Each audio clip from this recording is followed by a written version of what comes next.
नमस्कार दोस्तों, और स्टडी विद ज्ञान प्रकाश में आप सभी का हार्दिक स्वागत है। आज 29 दिसंबर है। तो फ्रेंड्स, सबसे पहले जानते हैं टीजीटी और एलटी गेट में जो मूलभूत अंतर होता है। बहुत सारे लोग इससे परिचित नहीं हैं। तो देखो फ्रेंड, जो टीजीटी की भर्ती होती है ये एडेड कॉलेजों में करवाई जाती है, और जो राजकीय कॉलेज होते हैं उसमें समकक्ष आधार पर एलटी गेट की भर्ती होती है। इसमें टीजीटी की जो भर्ती होगी वर्तमान समय में देखा जाए तो शिक्षा सेवा चयन आयोग करेगा। शिक्षा सेवा आयोग के द्वारा ये भर्ती करवाई जाएगी। और अगर हम यहीं पर बात करें एलटी गेट के बारे में तो ये भर्ती यूपीपीएससी के माध्यम से करवाई जाती है। दोनों ही पद जो है समकक्ष माने जाते हैं, लेकिन यहाँ पर थोड़ा सा अंतर आपको देखने को मिलेगा, और वो अंतर मिलेगा आपको किसमें? योग्यता में, एलिजिबिलिटी में। तो एलिजिबिलिटी में जो अंतर है, इस आधार पर कई बार ऐसा भी हुआ है कि जो लोग टीजीटी में आवेदन कर सकते हैं वो एलटी में आवेदन नहीं कर सकते हैं।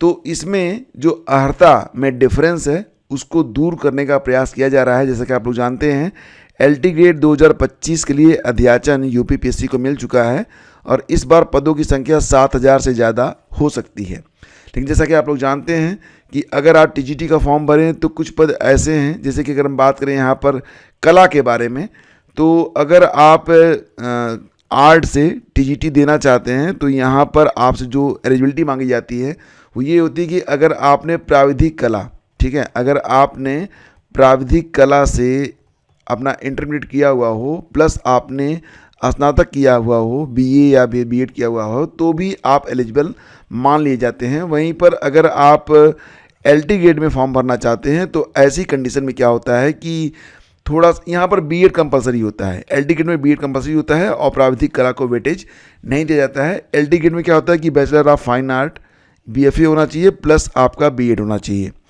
तो एलिजिबिलिटी में थोड़ा सा अंतर यहाँ पर देखने को मिल जाता है। वहीं पर बात करें अगर हम लोग हिंदी की अर्हता के बारे में, तो दोस्तों यहाँ पर अगर हम बात करें टीजीटी के बारे में तो टीजीटी में 2 शर्तें होती हैं योग्यता से संबंधित। पहला तो ये है कि आपने अगर इंटरमीडिएट में संस्कृत पढ़ा हुआ है और आपने बीए में, यानी कि जब आप बीए कर रहे थे तो उस दौरान केवल आपने हिंदी पढ़ी है तो भी आप एलिजिबल माने जाते हैं, प्लस आपका बीएड यहाँ पर होना चाहिए। एक शर्त यहाँ पर और भी है कि अगर इंटरमीडिएट में आपने संस्कृत नहीं पढ़ी है, लेकिन अगर जब आप बीए कर रहे थे, बीए में आपका हिंदी भी है और संस्कृत भी है प्लस आपने बीएड किया हुआ है, तो भी आप एलिजिबल माने जाते हैं। लेकिन अगर आप एलटी ग्रेड के बारे में बात करें तो यहाँ पर शर्त ये होती है कि स्नातक में आपका जो है हिंदी और संस्कृत होना कंपलसरी है, प्लस बीएड भी आपका होना चाहिए। तो थोड़ा सा अंतर यहाँ पर देखने को मिलता है। इसी प्रकार से कुछ और भी विषय हैं, जैसे कि मैंने बताया आपको कला के बारे में, हिंदी के बारे में। इसके अलावा कुछ और भी विषय होते हैं, जैसे संगीत के लिए होता है।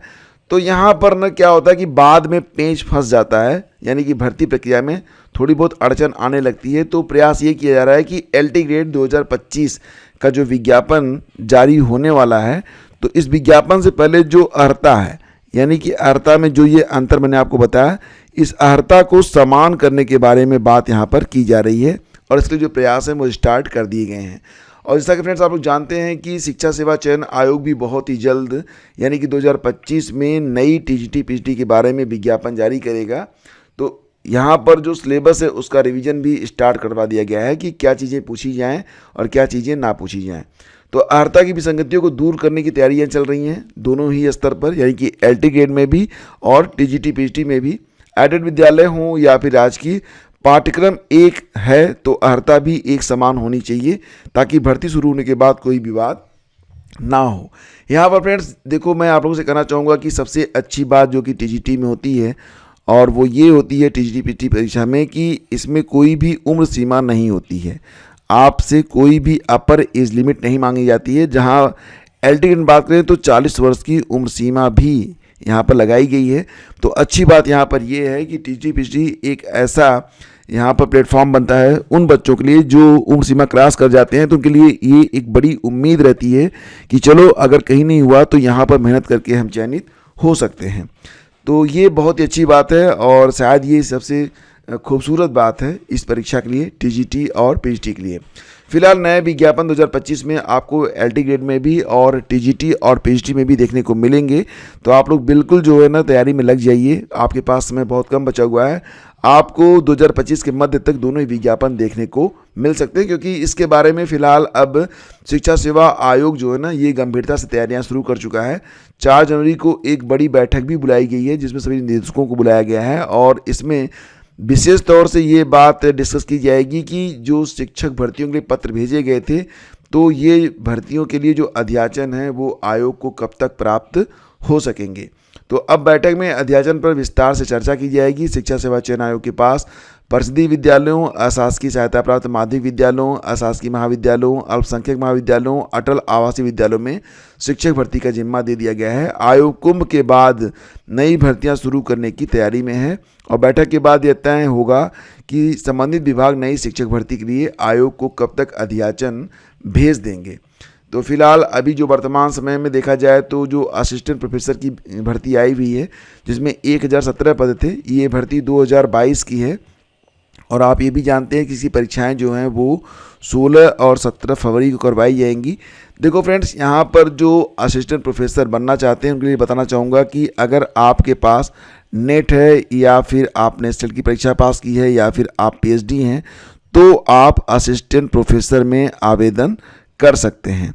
और असिस्टेंट प्रोफेसर की जो परीक्षा होगी, तो अब तो फिलहाल ये परीक्षा शिक्षा सेवा आयोग लेगा, लेकिन इस परीक्षा में 30 प्रश्न जो होते हैं यानी कि 60 अंक के जो प्रश्न होते हैं वो जीएस के होते हैं। बाकी जो 70 प्रश्न होते हैं ये आपके विषय से संबंधित होते हैं।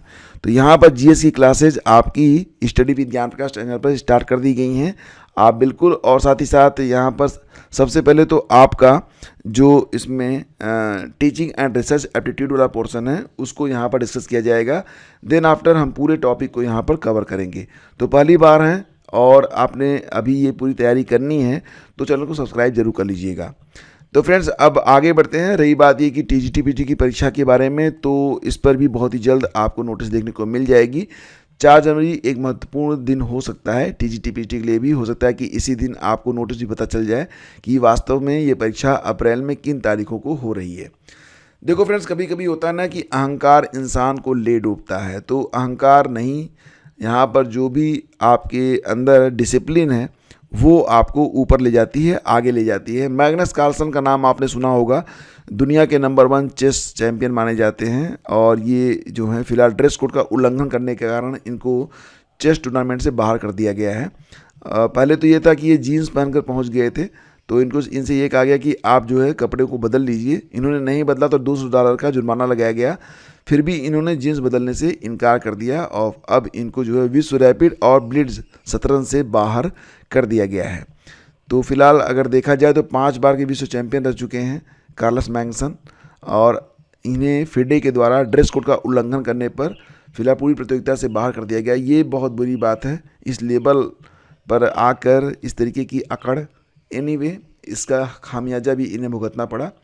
रूसी ग्रैंड मास्टर ने भी उल्लंघन किया पर बाद में अपने कपड़े बदल लिए थे। देखो क्या होता है ना, नियम का पालन करने से आपकी महानता बढ़ती है। ऐसा नहीं होता कि लोग कहेंगे कि मैग्नस झुक गया, ऐसा नहीं था।